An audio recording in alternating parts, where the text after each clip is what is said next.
المصطفى سيد المرسلين وعلى آله وصحبه أجمعين وعلى آله وصحبه أجمعين اللهم صل وسلم وبارك عليه وعلى آله. الفاتحة إلى روح سيدنا وحبيبنا وشفيعنا رسول الله محمد بن عبد الله صلى الله عليه وسلم وآله وصحبه وزوجه وذريته أهل بيته أجمعين وإلى أرواح الأولياء والشهداء والصالحين والأئمة المجتهدين وجميع القراء المفسرين المحدثين والمصنفين المخلصين والعلماء العاملين وجميع سادات الصوفية أجمعين أينما كانوا حلت أرواحهم من مشارق الأرض إلى مغاربها برها وبحرها وإلى روح خصوصا صاحب الكتاب الإمام محمد بن أبي بكر الأسفوري وزورهم وغيرهم وإلى الإمام الشافعي والإمام الغزالي والإمام النووي سورهم وإبراهيم وإلى روح الشيخ النووي بن عمر البندلي وسورهم وغيرهم وإلى روح جميع المحدثين وإلى روح خصوصا شيخنا الحبيب علي بن حسن شيخنا الحبيب علي بن محمد الحبشي وأولاده ورسوله وغيرهم شيخنا وليسنا وشيخ الإسلام والحبيب عبد الله بن عمر وشيخة وأولاده خاصة ابن حسن عبد الله ابن حسن عبد الله وشيخته وإلى روح شيخنا الحبيب عبد الله بن محمد بن علي بن شهاب الدين سورهم وغيرهم وإلى روح شيخنا الحبيب شيخ سالم وعبد الله وشيخنا علي بن حسن محمد فضاعطس محمد النجم خير محمد بن علي بن الحبشي وأوزورهم وغيرهم إلى روح علي بن جناه راوي بن علي بن شبيب بن علي بن مسلم الدين ابن حج وعبد الرشيد وإلى روح وإلى علي أحمد بن أحمد وغيرهم ووالدينا ووالديكم وأمواتنا وأمواتكم وأموات المسلمين خاصة وأموات المؤمنين عامة أن الله يتغشاهم بالرحمة والمغفرة ويسكنهم الجنة ويختم لنا ولكم بالحسنى بعد طول العمر في طاعة الله ورضاه في خير لطف وعافية وسلام وإلى حضرة النبي الفاتحة.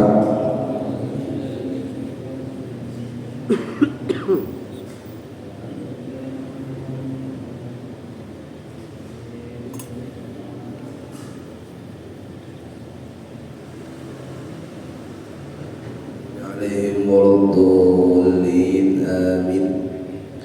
Assalamualaikum warahmatullahi wabarakatuh. Bismillahirrahmanirrahim. Qala al-musannifu rahimahullahu ta'ala wa adaman naf'a bihi wa bi ulumihi wa bikum fid daraini amin ila an qala al-haditsu tsani qala Rasulullah sallallahu alaihi wasallam al-fajirur raji rahmatullahi ta'ala aqrabu ila Allah ta'ala minal 'abidil muqnit. Kama qala sallallahu alaihi wasallam. Ma'asyiral hadirin wal hadirat, bapak ibu-ibu segenap jamaah Masjid Jami' Al-Barakah rahimakumullah, para sesepuh masjid, para orang tua, para hujjaj, para asatidah. Kita doakan guru-guru kita, orang tua kita, semuanya yang hadir maupun yang tidak hadir. Kita doakan mudah-mudahan dipanjangkan umurnya, disehatkan badannya, diberkahi hidupnya dunia wal akhirah. Amin ya rabbal alamin. Alhamdulillah, kita bersyukur kehadirat Allah Subhanahu wa taala pada waktu subuh yang mulia ini, menjelang isyraq yang penuh berkah ini, kembali kita berjumpa dan berkumpul di Sabtu pertama setiap bulan di dalam kajian rutin dalam pembahasan kitab Al-Mawa'id Al-Usfuriyah, nasihat-nasihat Al-Usfuriyah yang dikarang oleh Al-Imam Syekh Muhammad bin Abi Bakar Al-Usfuri rahimahullah ta'ala. Maka tentu bahwa Bapak Ibu sekalian, ilmu yang kita dapatkan, ilmu yang kita cari pada saat ini dan setiap Sabtu subuh bersama para guru-guru, para kiai, mudah-mudahan ilmu yang kita dapatkan menjadi ilmu yang bermanfaat, ilmu yang dapat menolong kita nanti di hadapan Allah Subhanahu wa ta'ala. Amin ya rabbal alamin. Alhamdulillah, kembali kita berkumpul untuk melanjutkan al-haditsus tsani, pembahasan pada hadis yang kedua. Kalau nggak salah bulan kemarin sudah dijelaskan mengenai matan hadis atau redaksi hadisnya. Begitu juga kisah pertama dan kedua dari hadis yang kedua, yang mana hadis ini diriwayatkan dari Abdullah bin Mas'ud radhiyallahu anhu qala. Abdullah bin Mas'ud berkata, qala Rasulullah sallallahu alaihi wasallam, al-fajirur raji rahmatullah. Orang pendosa yang berharap rahmat Allah, aqrabu ilallahi ta'ala, lebih dekat kepada Allah Ta'ala, minal abidil muqnit, dari hamba yang putus asa dari rahmat Allah. Nah, ini berkenaan tentang betapa luasnya, betapa agungnya rahmat Allah Subhanahu wa ta'ala. Sampai di dalam hadis qudsi itu, Pak, Allah Ta'ala berfirman, inna rahmati sabaqat ghadabi. Kata Allah, Bu, sesungguhnya rahmatku itu, kasih sayangku itu kepada makhluk, sabaqat ghadabi, mengalahkan kemurkaanku kepada hambaku. Jadi kalau diadu mana rahmat Allah yang lebih diunggulkan apa murka Allah, maka yang dimenangkan adalah rahmat Allah Subhanahu wa ta'ala. Ya, rahmat Allah Subhanahu wa ta'ala. Kisah yang pertama sudah diterangkan dari sahabat Zaid bin Aslam dari Umar bin Khattab radhiyallahu anhu. Kemudian kisah yang kedua dari Abu Hurairah radhiyallahu anhu wa arda, yang mana seseorang meninggal dunia dia nggak bawa amalan apa-apa kecuali tauhid, kecuali keimanan, keyakinan kepada Allah Subhanahu wa ta'ala, maka dia dapat rahmat Allah. Nah, masuk ke kisah yang ketiga. Jadi memang di dalam kitab ini Bapak Ibu jamaah sekalian banyak hikayat-hikayat, cerita-cerita yang dinukilkan oleh pengarang untuk menjadi bahan motivasi kita.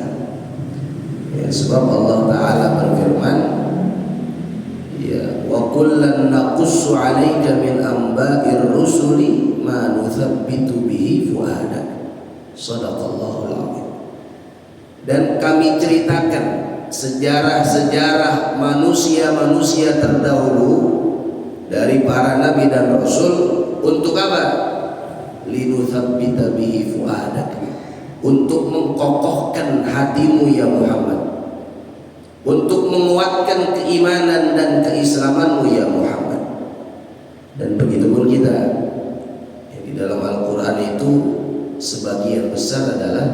kisah cerita. Oleh karenanya kita pun ingin mengambil cerita, ingin mengambil pelajaran dari hikayat atau cerita atau sejarah orang-orang terdahulu, baik sejarah orang-orang yang soleh atau sejarah orang-orang yang fasik, orang-orang yang tidak soleh. Maka dari itu disebutkan oleh muallif hikayat yang ketiga, ada seseorang laki-laki wafat atau meninggal dunia pada zaman Nabi Musa alaihissalam. Jadi ada orang yang meninggal nih Pak. Kemudian di kampung itu kagak ada yang mau ngurusin ini jenazah. Wa hadza minal kabair. Kalau kita bahas ilmu fikih, di dalam kitab-kitab fikih itu diterangkan hakul muslim 'alal muslim, haknya orang Islam terhadap orang Islam lainnya, ghusluhu, takfinuhu, dafnuhu, wassalatu alaih. Mandiin, ngapanin, nyolatin, dan nguburin, kan begitu ya? Dicubur sama kan ya? Kagak ada bedanya, kagak. Ya, mandiin, ngapanin, nyolatin, nguburin. Kalau yang kepepet, mandiin, ngapanin, pulang. Ya udah kagak dilanjutin sama dia, masih kerja, masih dagang. Ya, kalau mau lebih afdal, empat-empatnya. Empat-empatnya. Artinya menghadiri takziah. Dan itu termasuk dari fardu kifayah. Kalau sekampung ada satu orang yang memang spesialisasinya dalam mengurusi jenazah, atau bahasa kitanya amil basah, maka gugur kewajiban yang lain. Ya, di masjid atau di kampung sini Pak udah ada amil, udah yang lainnya kagak usah belajar, kagak apa-apa, karena udah diwakilin sama Pak Amil. Kalau kata kiai saya, amil ada dua, amil basah, amil kering. Kira-kira yang paling enak yang mana Pak Haji Nabil? Kata basah. Amil kering ngawinin orang, amil basah mandiin. Jadi yang enak yang mana Pak? Dua-duanya deh ya. Kering basah enak deh ya. Masya Allah. Jadi kalau udah ada yang bisa, gugur kewajiban yang lainnya. Itu namanya fardu kifayah. Fardu kifayah. Maka kalau sekampung atau orang aja kagak ada yang mau ngurusin itu jenazah, dosa sekampung. Dosa sekampung. Walaupun yang meninggal ini orang fasik, orang jahat, tukang maksiat. Nauzubillah. Jadi ingat-ingat Pak ya. Nah ini termasuk Bu ya, daripada keringanan dalam menjalankan agama. Nabi katakan yassiru wala tu'assiru. Gampangin urusan orang, jangan disusahin. Basyiru wala tunafiru. Kasih kabar gembira orang, jangan ditakut-takutin. Ya, jadi kita ngegampangin tuh urusan orang lain yang memang berkaitan dengan haknya Allah Subhanahu wa taala. Ya, makanya saya berpegang teguh kepada apa yang difatwakan oleh Al-Imam Al-Laqani, yang disyarahkan oleh Al-Imam Ibrahim Al-Baijuri dalam kitabnya Syarah Jawharatul Tauhid, masalah orang yang meninggal belum sempat taubat kepada Allah Subhanahu wa taala. Ada orang ini pendosa besar. Kita tahu nih orang semasa hidupnya bagaimana Pak. Pokoknya saban hari saban malam nyekek botol mulu dah. Begitu bahasanya. Ya, nyekek botol. Ya bukan botol ini, bukan ya.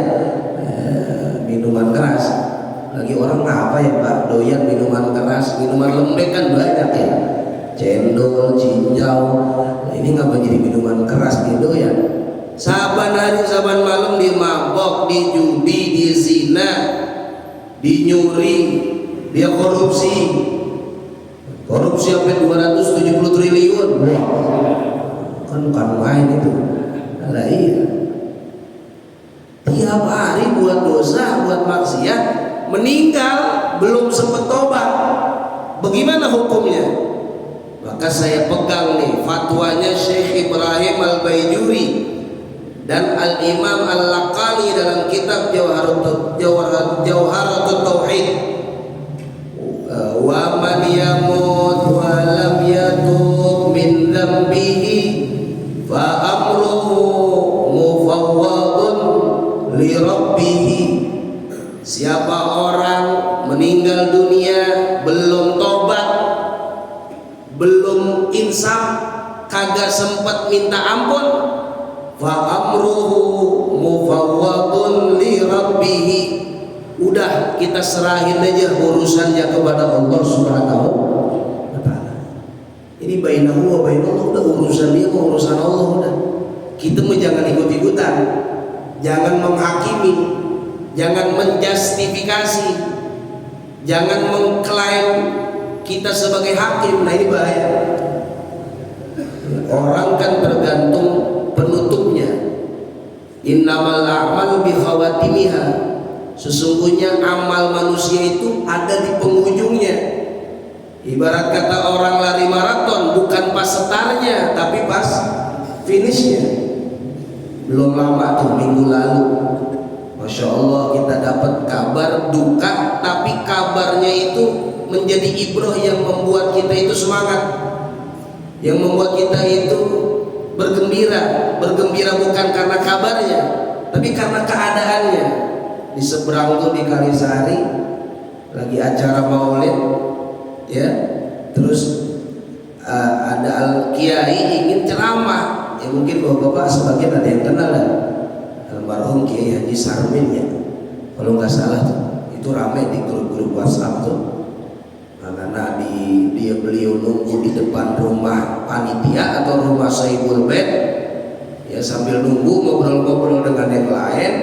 Masih ada penceramah di masjid, lagi nunggu giliran. Tiba-tiba wafat, jatuh nggak sadarkan diri, dibawa ke rumah sakit, udah nggak ada nafasnya, meninggal dunia dalam keadaan husnul khatimah. Masya Allah, meninggal lagi hampir acara maulid, lagi pengen ngasih ceramah agama, lagi pengen ketemu sama orang-orang yang soleh. Bayangin teman ya, itu dalalah atau alamat tanda kuat kalau orang semacam itu wafatnya husnul khatimah. Mudah-mudahan kita termasuk ya Pak. Amitna alal husnul khatimah. Ya Allah biha, ya Allah biha, ya Allah bi husnil khatimah. Ya, makanya kita jangan gampang ngejas orang, jangan gampang ngehakimin orang. Emang dia tuh selama semasa hidup kita tahu dia ahli maksiat, kita tahu dia mendosa, tapi nggak ada hak bagi kita untuk menghakimi dia. Mampus lu, rasain lu, digedik lu malaikat, wah nggak bisa. Lu ahli neraka udah, nggak usah disolatin. Innalillahi wa inna ilaihi. Ada yang model begitu.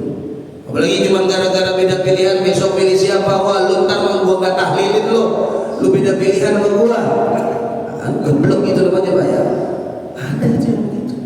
Maka dari itu kata Syekh Ibrahim, orang yang meninggal belum sempat tobat, kita kagak ada urusan dia dengan Allah Subhanahu wa taala. Urusan kita kepada si mayit tetap kita urusin. Biar kata dia pendosa. Dan ini fatwa ini atau ucapan ini saya pegang banget, alhamdulillah saya praktekin juga. Ya di kampung kalau ada orang yang rada-rada, kalau Pak Haji Namin bilang kurang setengah on kan gitu ya, maka saya maju duluan. Ustaz ini fulan meninggal, bagaimana ini? Ntar gue datang gue urusin begitu.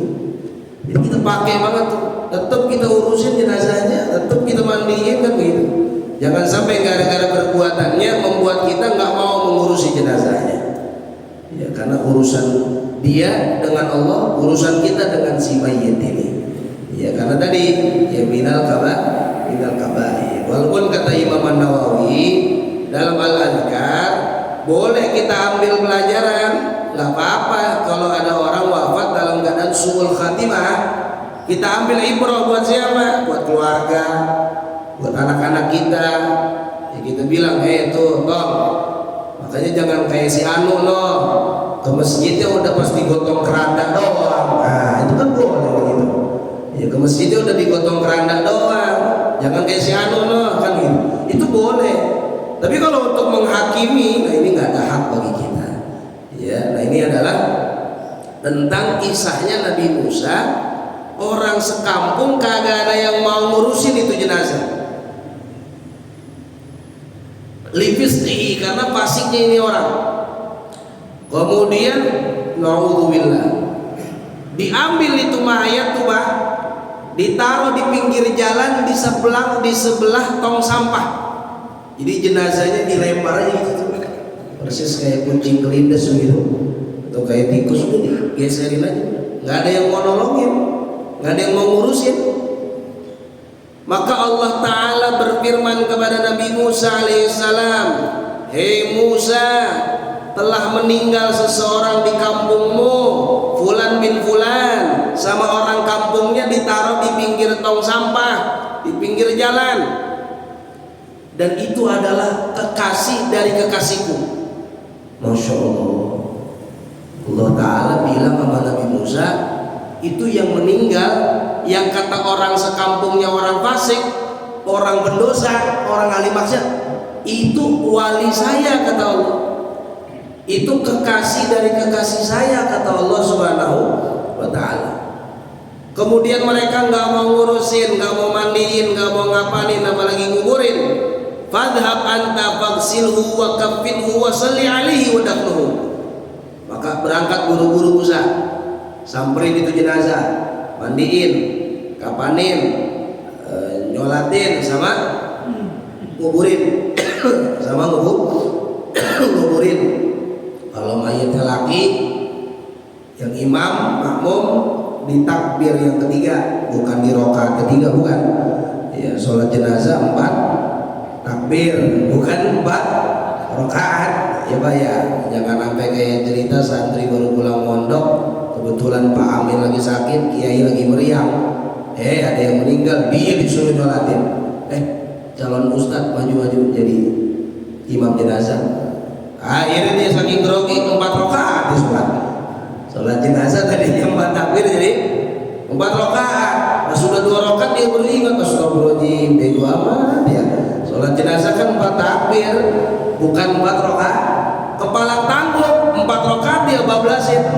Assalamualaikum warahmatullahi wabarakatuh. Assalamualaikum warahmatullahi wabarakatuh. Sebelum dia dihujat, sebelum dia dibully, diserang, dia balik badan, dia bangun. Assalamualaikum warahmatullahi wabarakatuh. Bapak, ibu, bapak, para petakziah. Sebelum bapak bertanya kenapa saya sholat jenazah 4 rakaat, karena tadi waktu saya sholat mulai takbir, ular lagi melilit ini mayat begitu katanya. Cuman saya doang yang bisa lihat, bapak kagak bisa. Akal-akalannya santri kalau udah kebentok begitu. Masya Allah. Jadi kalau mayatnya laki, Allahumma gfir lahu warhamhu wa'afihi wa'fu anhu, domirnya huwa, laki-laki. Kalau mayatnya perempuan, tinggal diganti aja ujungnya, Allahumma gfir laha warhamha wa'afiha wa'fu anha. Lah kalau mayatnya bencana alam, korban tsunami, korban gempa, korban longsor, atau seperti di Palestina, bagaimana? Allahumma gfir lahum warhamhum wa'afihim wa'fu anhum. Jadi kalau laki-laki kalau perempuan kalau banyak hum. Allahumma gfir lahum warhamhum wa'afihim. Yang repot Bu, laki bukan, perempuan bukan. Bagaimana tuh doanya? Bagaimana tuh Pak? Itu macam lu cinta Luna tuh itu ya. Allahumma gfir lahi warhamhi gitu kan. Masya Allah. Ya tetap kembali kembali ke jasadnya awal, ke fisiknya awal. Kalau fisik laki ya lain laki. Ya walaupun dia udah, mohon maaf, transgender, dia udah ubah kelamin, dia udah oplas, tetap kalau dia meninggal kembali ke fitrahnya. Kalau dia tadinya laki berubah perempuan, ya balikin ke laki. Yang mandiin laki, yang ngurusin laki. Kalau dia perempuan pindah ke laki-laki, meninggal balikin lagi ke perempuan. Ya walaupun ibarat kata udah nggak ada ya model-model perempuannya, tetap yang ngurusin perempuan. Jadi dibalikkan kepada fitrahnya. Jadi kata Allah, buru-buru urusin itu jenazah wahai Musa. Kemudian Nabi Musa bergegas ke tempat itu dan bertanya kepada orang kampung, orang kampung, itu ada jenazah yang katanya meninggal, kalian kagak mau ngurusin. Di mana itu letaknya jenazah? Kemudian kata orang kampung, emang orangnya kayak gimana Nabi Musa? Begini. Oh itu udah kita taruh di sebelah tong sampah. Wah ini kan sabar klinik namanya nih Pak. Orang kampung nih parah banget. Akhirnya kata Nabi Musa, coba tunjukin di mana tempatnya. Allah memerintahkan saya buat ngurusin itu jenazah. Akhirnya dituntun sama orang kampung, ya sama Pak RT ya. Ya Pak RT tuntun, kasih tahu tuh, lihat. Ketika Nabi Musa melihat ya itu jenazah ada di pinggir jalan di sebelah tong sampah, kemudian orang sekampung masih aja tuh menghakimi, masih aja ngasih informasi kepada Nabi Musa yang jelek-jelek. Nabi Musa jangan pakai diurusin, itu orang parah itu. Dulunya judi online mulu tuh, ya dulunya mancing mulu. Kagak ya. Dulunya buat maksiat mulu itu, ngapain pakai diurusin? Ngapain pakai dimandi? Udah biarin aja di tong sampah. Ya Allah. Akhirnya Nabi Musa apa? Naji Musa Rabbahu. Nabi Musa mengangkat tangan berdoa kepada Allah. Ilahi, ya Allah, Engkau tadi memerintahkan saya untuk ngurusin ini jenazah, sedangkan kaumnya, orang sekampungnya nggak ada yang mau ngurusin. Bahkan orang sekampungnya berikrar, orang ini adalah orang yang jahat, orang fasik, orang pendosa. Ya, kemudian engkau lebih tahu tentang keadaan jenazah ini. Maka Allah Ta'ala menjawab pertanyaan Nabi Musa, munajat Nabi Musa, ya Musa, shadaqa qaumahu. Memang betul orang sekampungnya benar akan apa yang mereka ceritakan tentang jenazah ini yang jelek-jelek. Jadi yang mereka ceritain kepada kamu memang betul. Tetapi bahwasannya orang ini nih yang meninggal nih Pak dalam keadaan ya buruk, dalam keadaan jelek, sampai orang sekampung nggak mau ngurusin.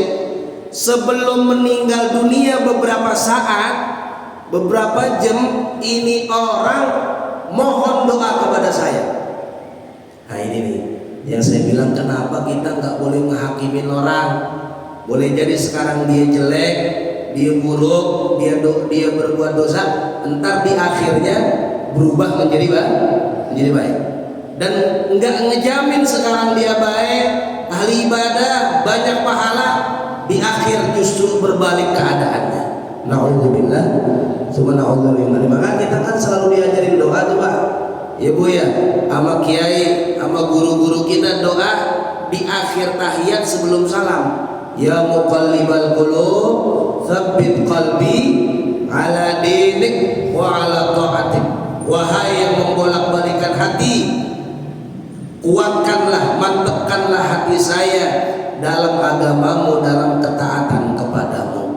Ya supaya kita istiqomah dalam ketakwaan kepada Allah Subhanahu wa taala. Kemudian Bapak Ibu, kata Allah, ini orang sebelum meninggal sempatnya dia mohon doa kepadaku. Dia bermunajat.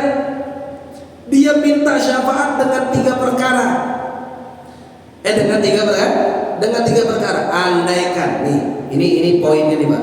Andaikan seluruh manusia yang mana mereka berdosa, seluruh pendosa di dunia ini bukan di Cibubur bukan, seluruh di dunia ini, seluruh pendosa di dunia ini meminta seperti apa yang diminta jenazah tadi, itu aku akan berikan syafaat untuk mereka, aku akan berikan ampunan untuk mereka. Subhanallah. Berarti kan nih jenazah yang meninggal nih orang top nih, orang yang luar biasa. Mati. Cek. Orang yang luar biasa. Ngomongin mati bener ya. Kata Allah sebelum meninggal dia minta doa. Kemudian kata Nabi Musa, habis kali waktunya ya.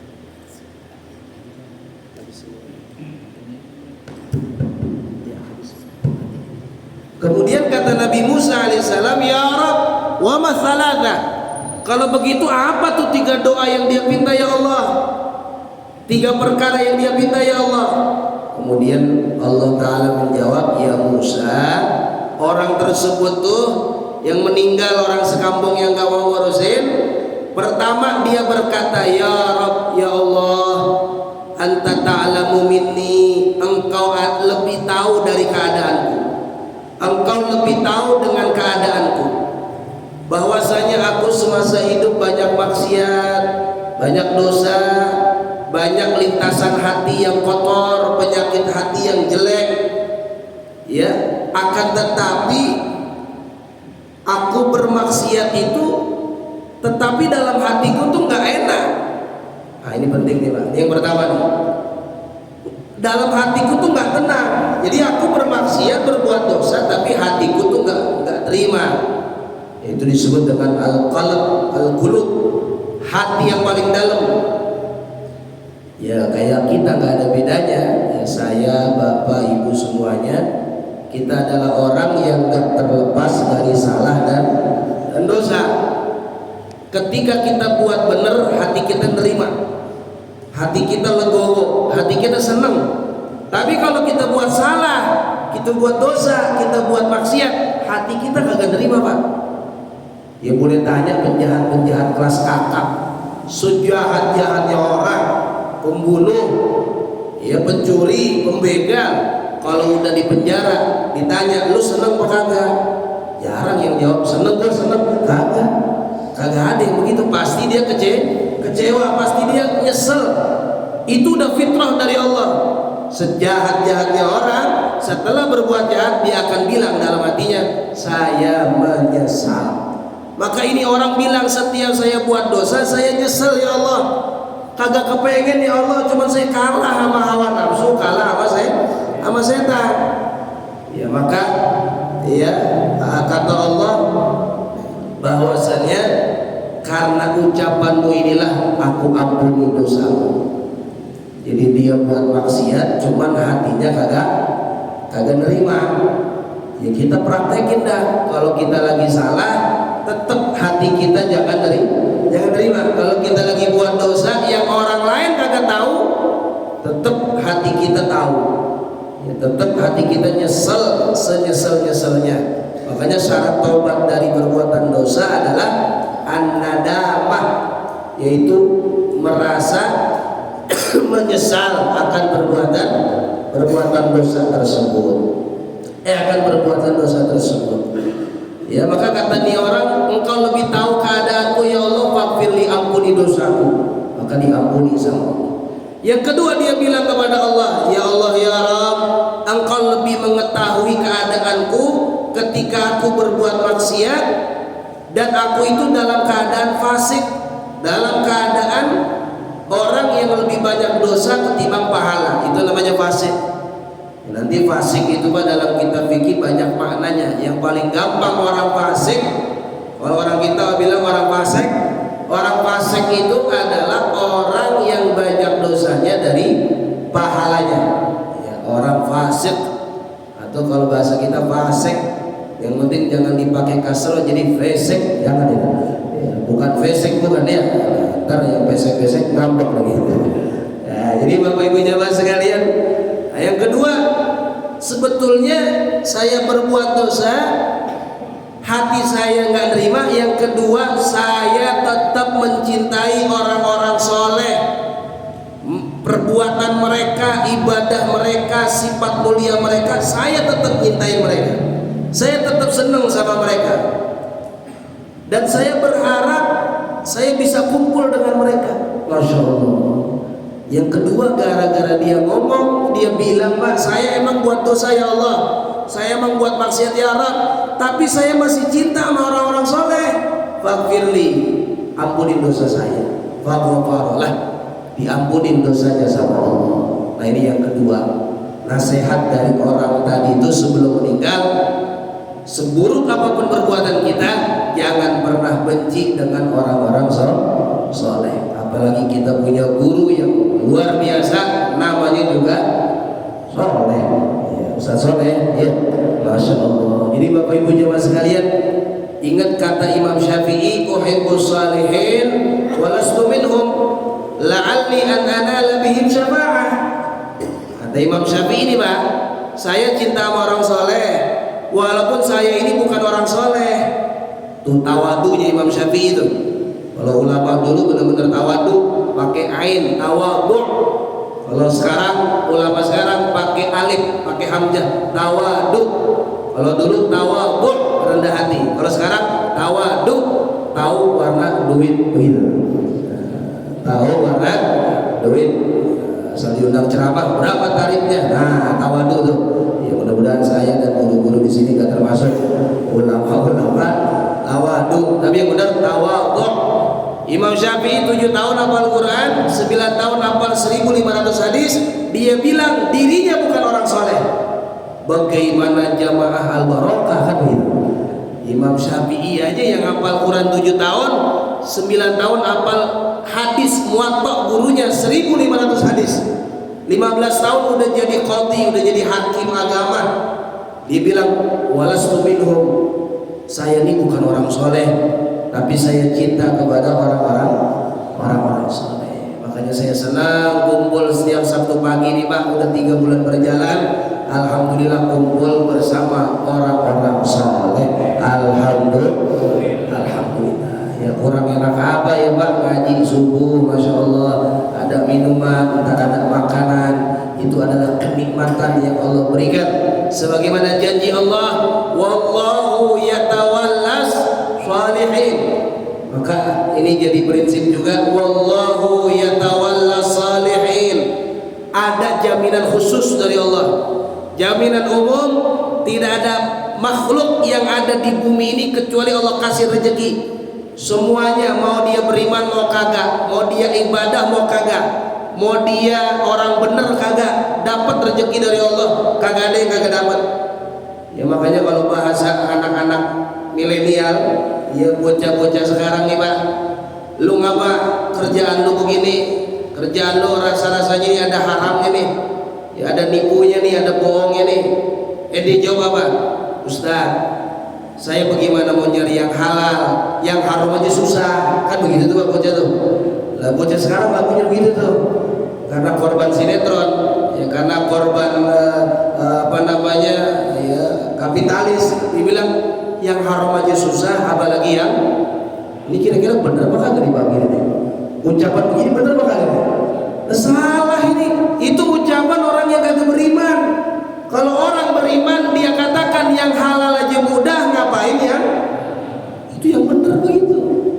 Jadi anak-anak kita jangan sampai terkontaminasi. Boleh jadi lapangan kerja susah, nyari kerjaan susah, tapi hati sama iman jangan dipersusah. Kita mudahkan karena Allah sudah menjamin gak ada makhluk yang ada di dunia ini, yang ada di alam ini kecuali Allah tanggung rezekinya, insya. Nah ada jaminan khusus yaitu orang-orang soleh. Kayak model bapak-bapak, ibu-ibu nih, apalagi ibu-ibu, Masya Allah, ya pagi-pagi udah ngaji, ntar pulang bebenah rumah, ntar pulang ngurusin anak, ngurusin suaminya, ngurusin keluarganya. Orang soleh dapat jaminan khusus dari Allah Subhanahu wa Ta'ala. Berkahnya double, berkahnya berlipat-lipat. Makanya jangan takut dah kalau bapak yang ahli masjid, kagak bakalannya ketemu namanya susah lapar sampai 3 hari 3 malam, kagak. Ya buktinya apa ya, sekarang aja dapat makan kan begitu. Alhamdulillah. Jadi ini yang kedua, dia berbuat maksiat tapi tetap dia cinta sama orang soleh, tapi tetap dia cinta sama orang-orang baik.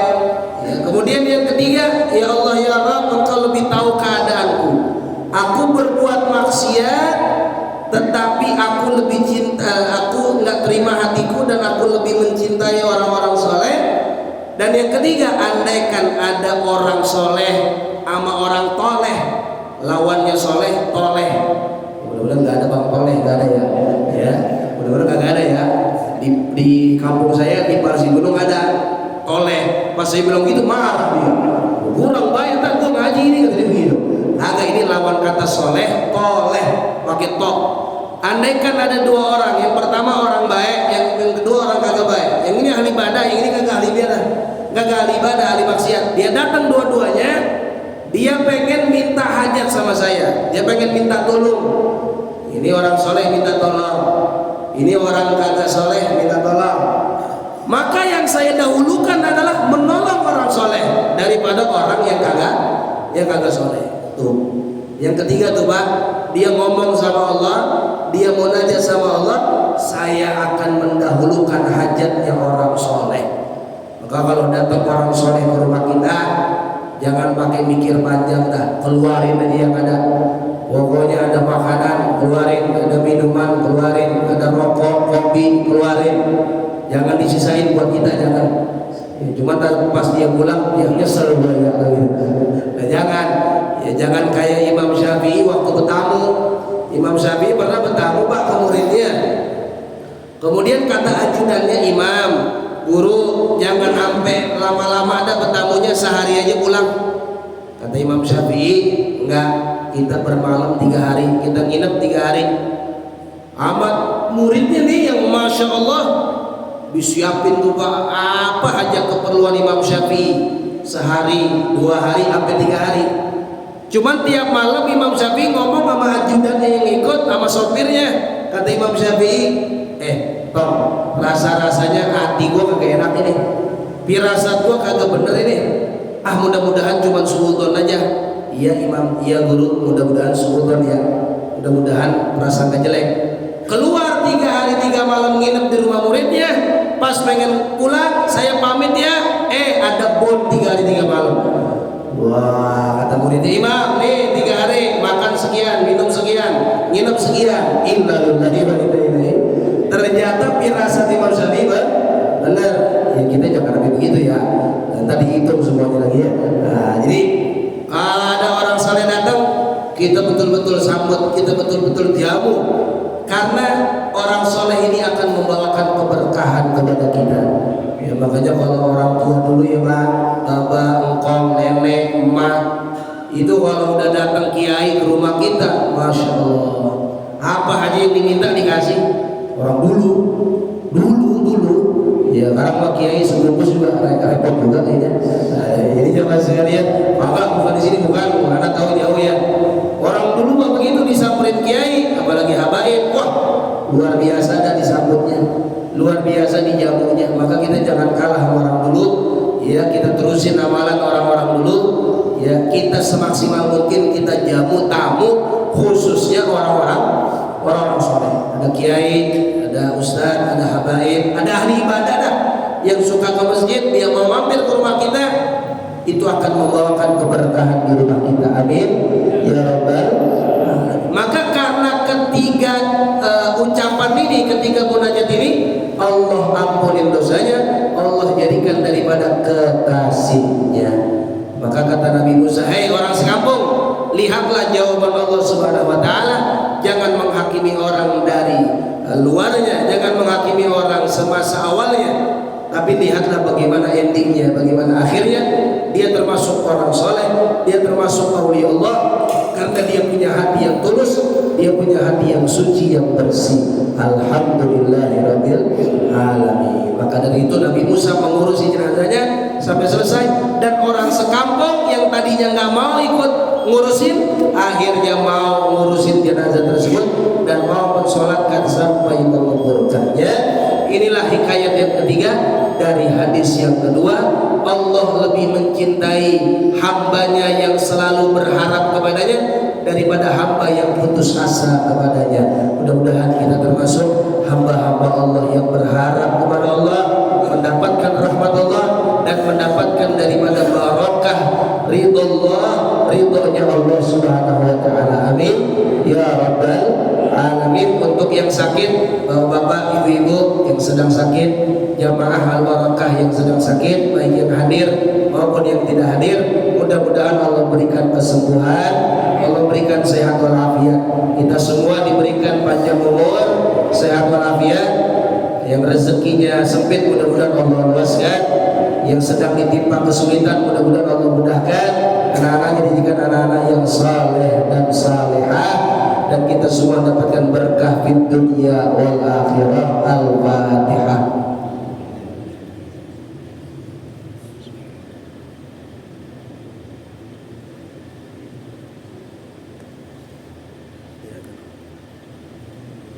Ihdina shiratal mustaqim shiratal ladzina an'amta 'alaihim ghairil maghdubi 'alaihim waladdallin. Amin. Izin para sesepuh ya, karena Ustaz Haji Mulis gak ada, jadi kepada para sesepuh saya ingin mengundang bapak-bapak ya, walaupun masih lama, cuman karena mungkin bulan depan saya izin absen dulu karena bertepatan dengan acara di kediaman kami di Majelis Ta'lim Al-Barakah wal Khair Kampung Dipar Swadaya, Kelurahan Mekarsari, Kecamatan Cimanggis, geser di Kompir Dipar itu Pak ya, kalau ada yang tahu ya, di Jalan Dipar Swadaya RT 4 RW 7. Insya Allah kami mengundang bapak-bapak juga ibu-ibu untuk dapat menghadiri nanti peringatan Maulid Nabi besar Muhammad SAW tanggal 7 Desember. Nah, jadi bulan depan Sabtu malam Ahad atau Sabtu malam Minggu.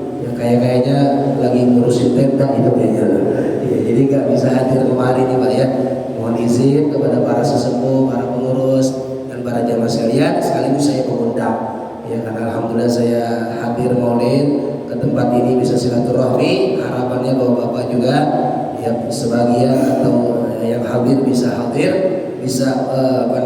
ikut serta untuk ya menghadiri acara maulid di kediaman kami, di majelis kami. Dan tentunya saya sangat bahagia dan sangat gembira atas kedatangan bapak-bapak atau ibu-ibu nanti, karena menambah keberkahan pada acara kami. Dan tentunya di majelis yang mulia ini, di waktu yang penuh berkah, di waktu isyraq, saya minta doanya dari bapak-bapak, ibu-ibu, mudah-mudahan acara maulid yang kami adakan setiap bulan Jumadil Akhir ya, setiap bulan Jumadil Akhir sudah berjalan 10 tahun alhamdulillah, dari 2015 sampai sekarang.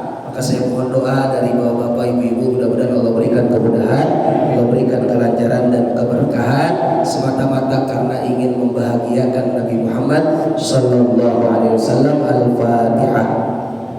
Amin.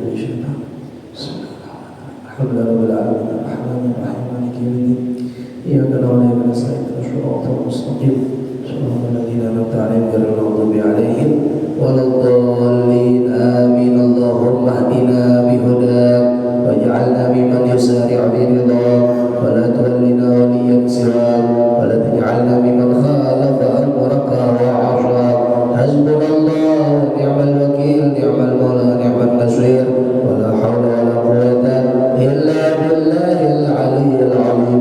Rabbi zidna ilma warzuqna fahma, rabbi yassir wa la tu'assir, rabbi tammim bi khair. Rabbana atina fid dunya hasanah wa fil akhirati hasanah wa qina adzabannar, walhamdulillahi rabbil alamin. Subhanakallahumma bihamdika asyhadu an la ilaha illa anta astaghfiruka wa atubu ilaik. Kurang lebihnya saya mohon maaf.